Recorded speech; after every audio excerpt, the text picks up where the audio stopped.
Bonjour à vous chers élèves et bienvenue dans ce nouveau tuto de la chaîne Dice Story. Aujourd'hui, je ne vais pas vous présenter un tuto particulier sur un point précis à propos de Roll20 ou des choses comme ça. Je vais préparer une partie en fait, je vais préparer un petit OS, un one-shot qu'on appelle, c'est-à-dire une partie unique qui n'a pas forcément visé à faire ensuite une campagne. Je vais préparer un one-shot qu'on a un petit peu vu avec mes joueurs et je vais vous montrer comment je le prépare. D'où je pars, qu'est-ce que je mets, comment j'agence mes images, comment je fais mes tokens, comment je les mets, comment j'agence mes couches, comment je vais ensuite faire mes fiches de PNJ si j'en fais, ou comment je crée ma macro pour lancer les dés si le jeu n'existe pas dans Roll20. Et puis voilà, donc ça va demander un petit peu de montage, je pense. Je vais pas tout faire aujourd'hui, mais avec la magie du montage, Wingardium Leviosa. Pas Leviosa. Vous ne verrez certainement rien à part mon t-shirt qui va changer si jamais je me douche entre-temps. Alors, je vous ébête, on va pas faire de l'âme du cardinal aujourd'hui, hein. C'était juste pour vous montrer un petit peu pour commencer. Comment je m'organise généralement pour les one-shots, c'est un petit peu à ça que je vais tendre. J'ai ma page d'accueil, généralement la start, qui est celle sur laquelle les joueurs arrivent quand je prépare ma partie, qui viennent se connecter le soir. J'ai une page avec des PNJ, avec tous mes PNJ. Alors évidemment c'est une campagne, hein. C'est toujours bien d'avoir une trace de ces PNJ, de garder leurs images, de garder leurs tokens, histoire de pouvoir les ressortir de temps en temps. Ça permet de ressortir le même token, sans avoir à aller le chercher pendant 3/4 d'heure dans vos fiches, vos dossiers, etc. Tout se retrouve ici. J'aime bien avoir du coup cette petite page de PNJ. Et après, j'essaie d'organiser, donc voilà, par exemple, pour l'âme du cardinal, j'ai une page juste pour Paris, parce que Paris, ils y sont tout le temps. Et là, par exemple, c'est la scène qu'ils ont jouée à la dernière partie, avec une petite battle map, avec leurs tokens et les ennemis, des petites images d'ambiance, un PJ qu'ils ont pu rencontrer. Et là, vous voyez, par exemple, c'est très sombre, parce que c'est en couche MJ, c'est ce qu'ils n'ont pas encore vu, c'est la prochaine partie. J'espère qu'ils l'auront joué avant que je sorte cette vidéo. Alors, qu'est-ce qu'on va faire, à quoi on va jouer? Je ne vais pas vous montrer la création d'une campagne, d'accord? Là, je vais vous montrer vraiment ce que je fais pour un one-shot, une partie unique, quelque chose qu'on veut jouer en une soirée. Le but, c'est pas de faire quelque chose d'ouvert.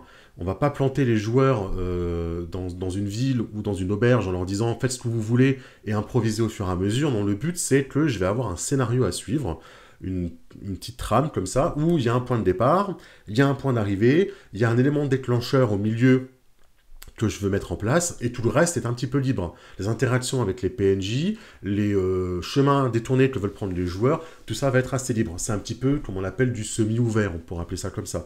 J'ai un début, j'ai une fin, un peu comme George Martin avec le 32 fer, mais je ne sais pas trop ce qu'il va y avoir au milieu. Je vais laisser les joueurs un petit peu choisir, un petit peu libre de ça. Il y a 3 façons de faire de toute façon. Soit vous suivez un scénario qu'on appelle linéaire qui est tout droit, point A, point B, et un trait au milieu pour rejoindre. C'est très sécurisant pour des débutants, mais ça peut un petit peu embêter des joueurs qui vont pas se sentir assez libres.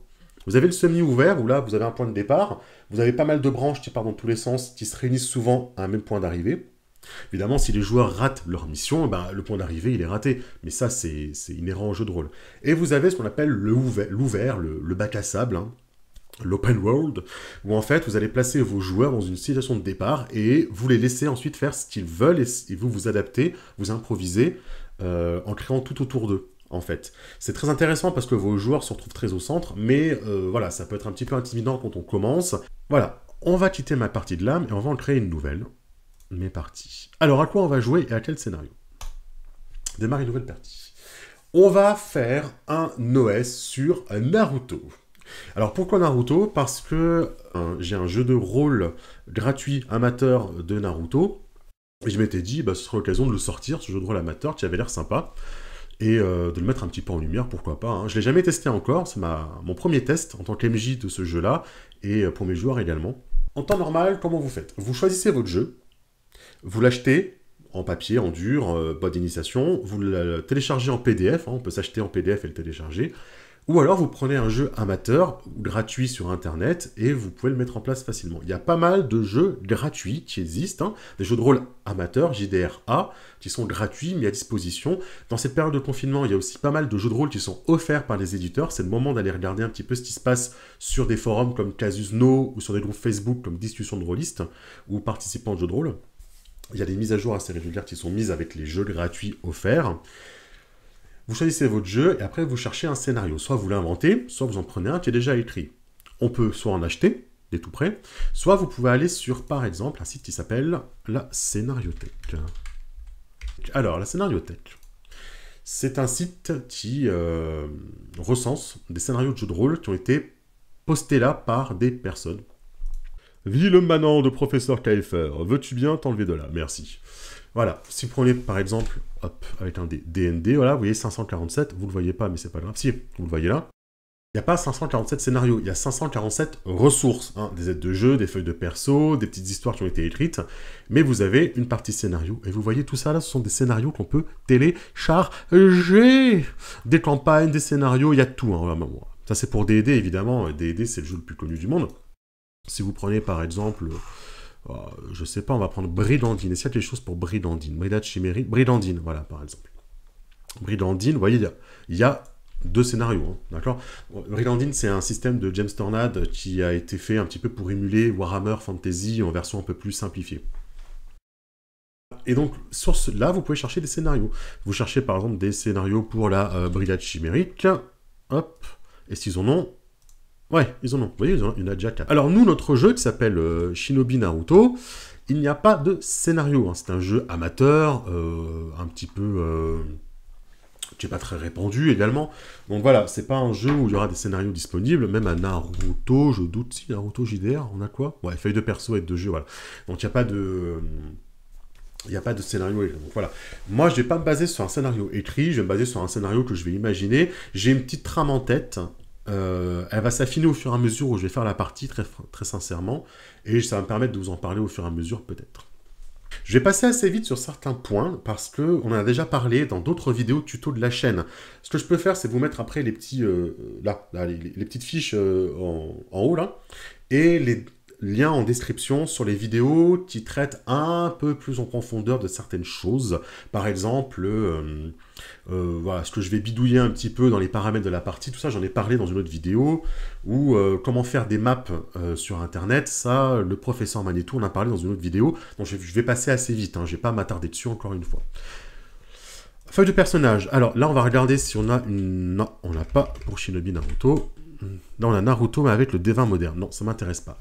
Je n'ai pas de fiche de personnage pour ce jeu, d'accord? Ça veut dire que soit mes joueurs vont avoir leur fiche de personnage imprimée ou en PDF à côté d'eux, et hors de Roll20, soit je vais créer la fiche, ou au moins émuler un petit peu la fiche sur Roll20, en faisant des tableaux, par exemple, des trucs comme ça. Pour créer une fiche de toute pièce, avec les raccourcis de dés qui vont bien, etc. Il faut un compte payant, il faut bidouiller un petit peu le code. Je n'ai pas de compte payant, je ne suis pas du tout codeur du tout, donc moi je vais faire au plus simple. Naruto, pas de fiche de perso, je suis prêt à créer la partie. Ok. Tout de suite, paramètres de jeu. Je vais aller immédiatement mettre le fond en noir et enlever la grille. Je vais mettre les distances en mètres. J'aime bien que souvent une unité soit 3 mètres.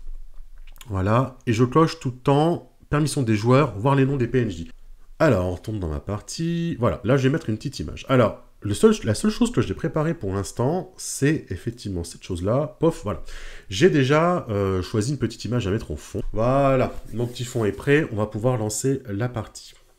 Comment ça fonctionne maintenant? Je suis arrivé sur ma première page, ça vous connaissez, vous l'avez déjà vu, ma page de start. La page de start, hein, le démarrage, elle n'a pas... Enfin, elle ne dépend pas des paramètres que j'ai mis au tout début, d'accord? Elle est restée blanche, elle est restée avec une grille, ça c'est normal. Je vais tout de suite la remettre noire, et je vais tout de suite enlever la grille. Ça après c'est personnel, hein. C'est comme vous aimez. Moi, j'aime pas ma grosse page blanche, ça me fait un peu mal aux yeux. Et j'aime pas les grilles, ça m'empêche de mettre les images exactement où je veux. Ça, c'est ma page de démarrage. Ma page de démarrage, j'aime bien lui coller, voilà, une image de fond d'accueil. Voilà. Comme ça, quand les joueurs se connectent, ils tombent là-dessus. Alors, je dézoome. Hop, voilà. Et en théorie, voilà, je suis à 100%. Quand les joueurs arrivent, ils voient ça, d'accord? Taille 100%, ils voient un bon gros Naruto en plein milieu. C'est magnifique, c'est superbe. C'est le Japon. Alors, je le mets tout de suite en couche de la carte, comme ça, je suis sûr de ne pas le déplacer sans faire exprès. Je vous renverrai hein, sur la vidéo où on parle des différentes couches de MJ, hein, rappelez-vous le gâteau. deuxième page que je vais me créer, c'est ma page de PNJ. Alors, je sais que là, c'est pour un scénario one-shot, mais j'aime bien avoir quand même cette page de PNJ. Ça m'évite de les avoir partout sur ma page de jeu. Je peux aller chercher rapidement sur une autre page. Et aussi, ça permet, si jamais finalement, vous appréciez le jeu que vous faites et que vous avez envie de continuer plus tard, bah, d'avoir déjà tous vos premiers PNJ au même endroit et de vous être un petit peu mâché le travail, entre guillemets. Pour l'instant, je n'ai pas de PNJ, hein, j'ai encore rien créé. Je me prépare juste un petit peu mon champ de bataille. Nouvelle page, et celle-ci, ce sera la mission 1, la mission que vont faire du coup les personnages. Première étape qui va être très importante pour ce jeu, je vais devoir créer la macro, le raccourci, pour que mes joueurs puissent lancer les dés. Le jeu que je vais faire aujourd'hui, Naruto Shinobi, n'a pas de fiche de personnage prédéfinie, il faut donc que mes joueurs lancent les dés manuellement. Ils n'ont pas de fiche à aller chercher sur Roll20 et à cliquer où ils veulent. Ça arrive, mine de rien, assez souvent. Hein, tous les jeux ne sont pas sur Roll20. La majorité des jeux les plus connus et les plus vendus sont sur Roll20. Mais voilà, si vous voulez faire un jeu un petit peu plus intimiste, on va dire, qui est un peu moins connu, mais qui est pourtant bourré de qualité, vous ne trouverez pas forcément des fiches de personnages. Donc il y a quand même des jeux qui n'en ont pas, et à ce moment-là, il faut savoir se débrouiller. Donc soit vous faites la manière forte, hein, par exemple, je vais lancer mes 10 des 10, donc /R 10 des 10. Je lance mes 10 des 10 et puis je me débrouille avec ça, d'accord? Soit vous préparez à l'avance une petite macro, une petite formule, un petit code que vous mettez en raccourci sur Roll20 et que vos joueurs vont pouvoir utiliser pour calculer plus rapidement les réussites. Comment fonctionne le jeu que j'ai choisi? Le jeu Naruto que j'ai choisi, il fonctionne sur une base de D10, un pool de D10 que les joueurs vont prendre, d'accord? Selon l'action qu'ils vont faire, ils vont prendre des D10. Ça peut monter des fois à des bonnes bourrées de 2D. Hein. Les 5, 6, 7, 8 et 9 sont des réussites. Le 10 compte pour 2 réussites. Le 4 enlève une réussite. Et 1, 2, 3 ne fait rien, d'accord?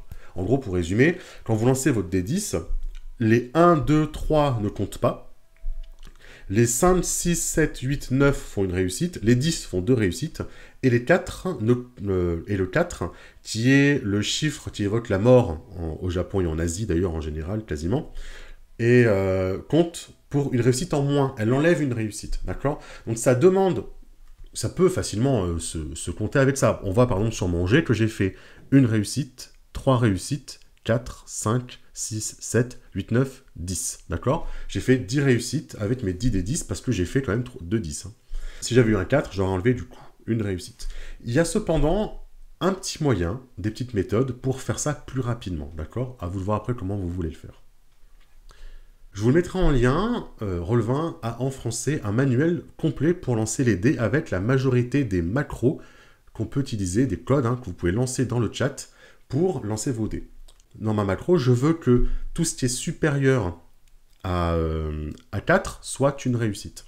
Également, je veux que tout ce qui soit égal à 4 fasse un échec, d'accord? Soit compté comme un échec et non pas comme neutre, comme un échec.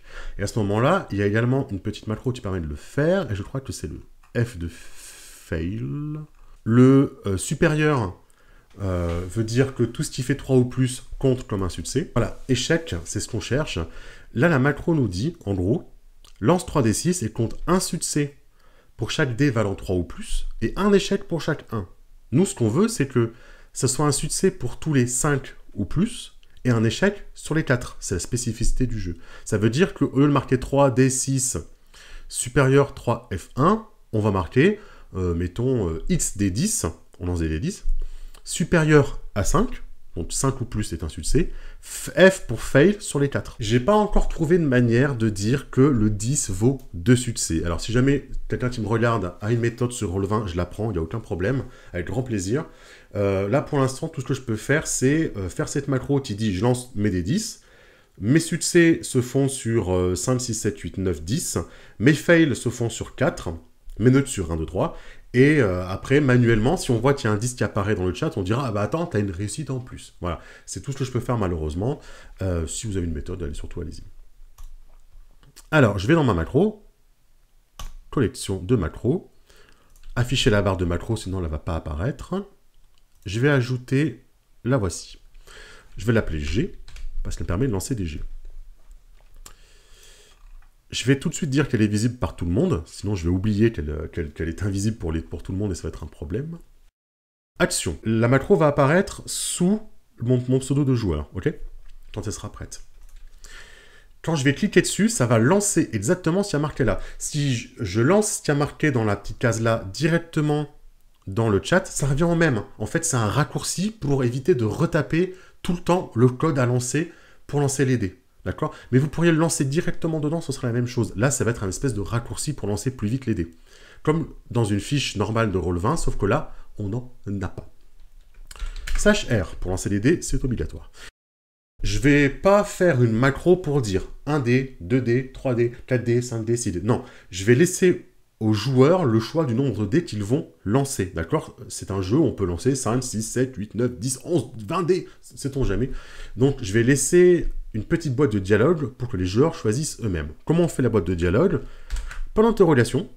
Pour dire, on interroge le joueur. Hop, j'ouvre. Pas du tout ça. J'ouvre la petite parenthèse, le petit crochet. Nombre de D10. Et je ferme mon crochet. Ça veut dire que quand je vais appuyer sur mon raccourci, il va me demander combien je veux lancer de D10. Voilà. On peut déjà, à la limite, la tester tout de suite, ça sera fait. Dans la barre, donc maintenant elle est dans ma barre, j'ai nombre de D10. Voilà, 10. Voilà, j'ai lancé 10 D10. Vous voyez? Je retourne sur mon G. Je peux écrire n'importe quoi ici. Hein. Là, ici, je peux écrire par exemple coucou. Ok, G va me dire coucou. Voilà. En gros, vous mettez ce que vous voulez comme indication quand on clique sur le bouton. D'accord? Donc moi, je vais laisser du coup dire à mes joueurs nombre de D10.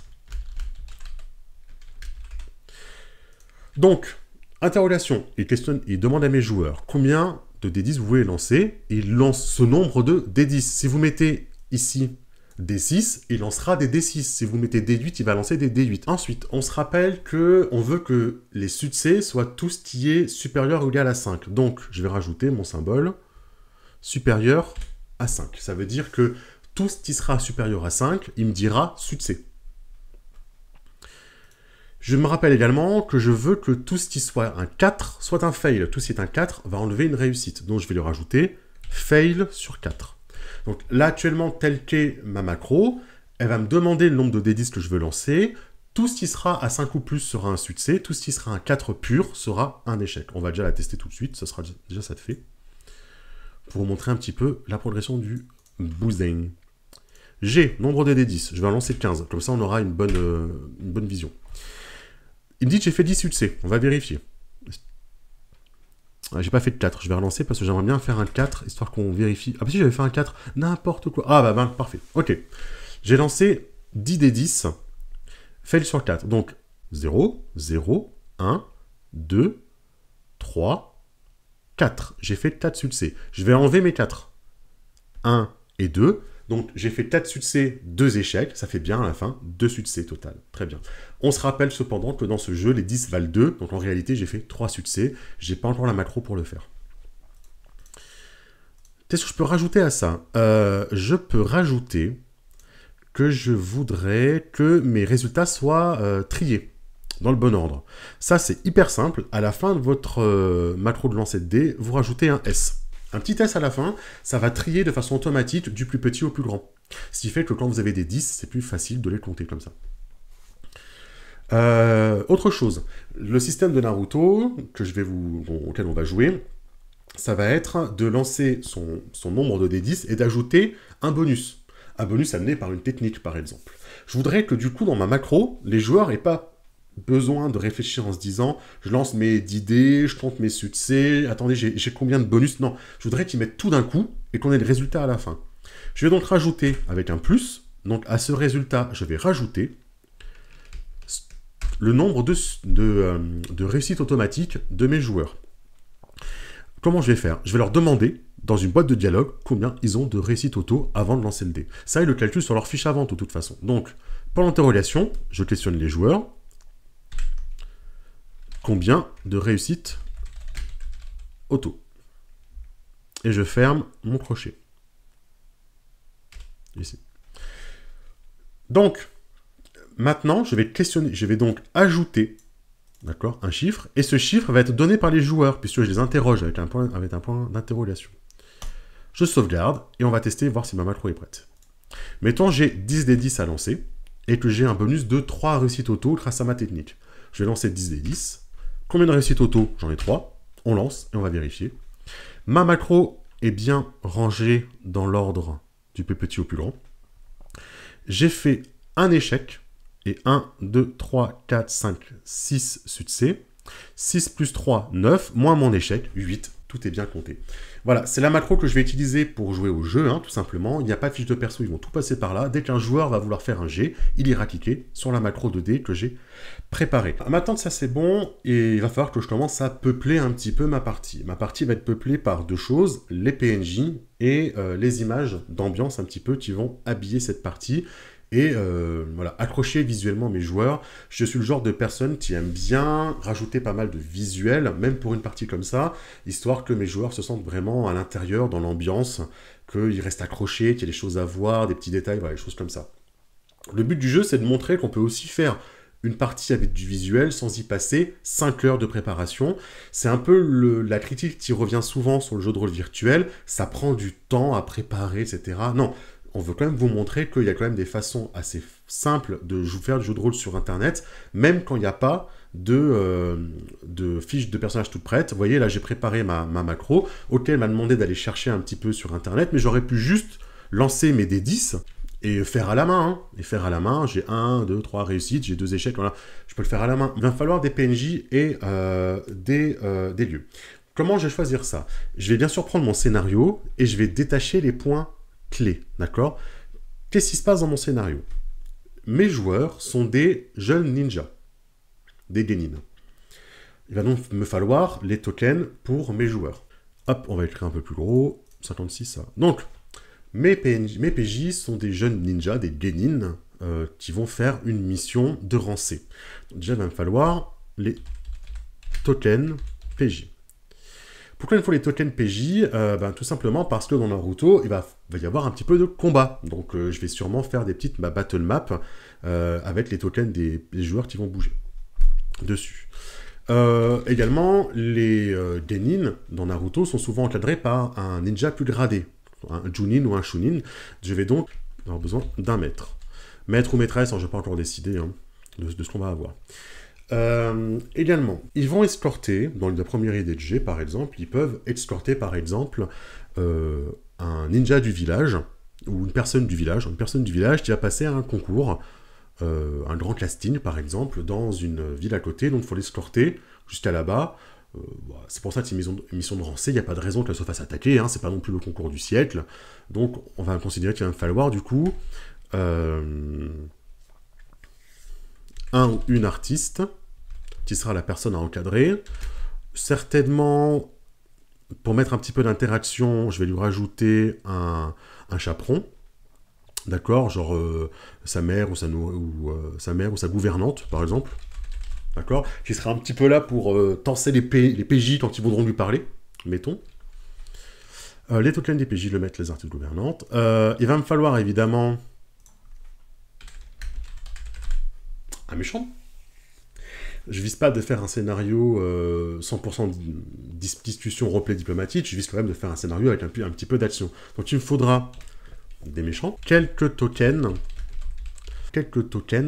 pour peupler un petit peu le monde, habiller un petit peu la battle map à la fin et faire peut-être des fausses pistes pour les joueurs.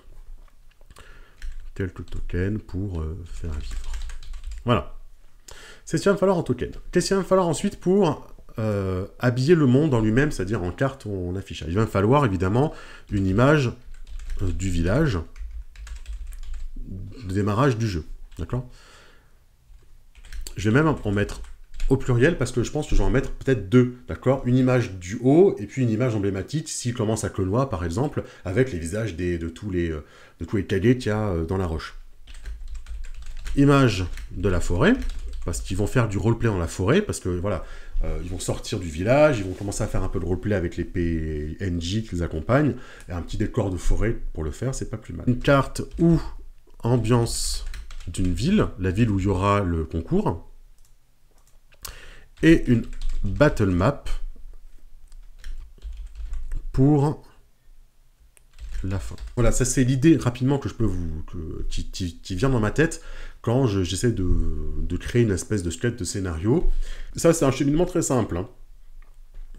On donne une quête à nos joueurs font leur quête avec du roleplay à l'intérieur, peut-être une enquête dans cette quête à un moment donné, donc carte, ambiance pour la phase enquête, et à la fin un combat. Voilà, sur une battle map. C'est le chemin classique, entre guillemets, qu'on peut faire pour un scénario d'initiation qui va, qui est fait pour tenir en 3h30, 4h, quoi. Tout simplement. RP, enquête, petit combat. C'est le truc de base, et ça se prête bien à Naruto, à l'univers Naruto également. Je dis pas que c'est ça que je vais faire comme scénario, je vais encore réfléchir un petit peu à ce que je veux faire, mais en tout cas, c'est sur ça que je me base, et à partir de là, je vais chercher tout ce qu'il me faut. Une fois que j'ai par exemple commencé à faire des petits tokens, par exemple, si jamais je trouve rapidement une idée de mettre au sens large, hein, de Chunin pour les encadrer, bah, je prendrai le token et je le mettrai là, d'accord? Et je lui donnerai un nom. D'accord? Ce sera par exemple, comment elle s'appelle, Cersei Sensei, quoi. Voilà. Je vérifie, voilà, tout le monde le voit bien. Hop, et voilà. Et Cersei Sensei, c'est pas facile à dire, ce sera du coup leur maître ninja, et le personnage qui va les suivre pour leur apprendre le métier de ninja.